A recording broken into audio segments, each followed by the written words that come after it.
biopic about comic book writer Alan Moore, who lives in Northampton, where we're going to play tomorrow. So I got to sharpen up on my details here. People tomorrow might correct me on some of this.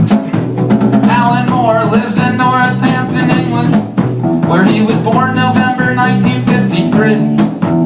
He was a comic reading loser, then a teenage drug abuser, then he got expelled for selling students LSD.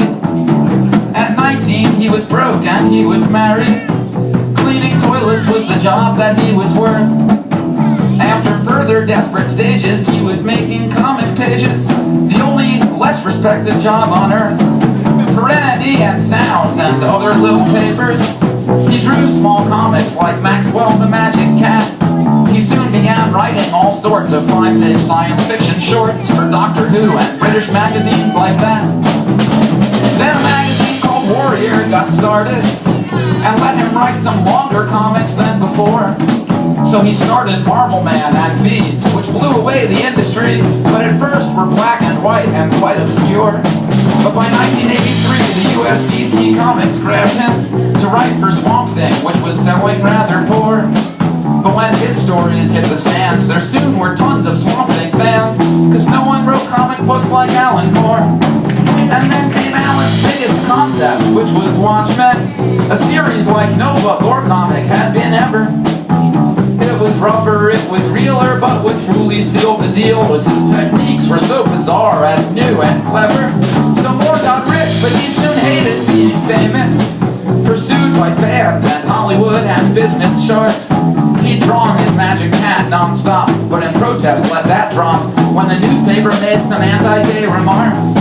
So he quit the mainstream, seeking total independence, and lived a counterculture marriage made for three. But his printing ventures crashed, the women left with all his cash, and Moore seemed sort of cut adrift at sea. But then in 1993, when Moore turned 40, he announced that he was now a magic wizard.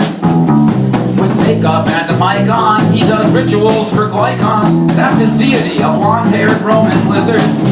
His philosophies inform his scripts and novels. He now sees writing as a supernatural act. He hexes films of his old comics, rejects his name appearing on them, and he refuses all the money too, in fact. In Promethea, he wove in the Kabbalah. From hell explored how myths shape modern life.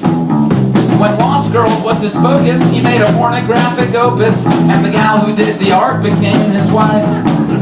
With Melinda, Alan still lives in Northampton. His daughter Leah is now a comic writer too. When he writes, speaks, or performs, he always disregards the norms, always striving to make something cool and new. So from octopi to occupy, they're in his crew, and a lot of strange things that he used to say have now come true. So happy 60th birthday, Al, keep doing what you do.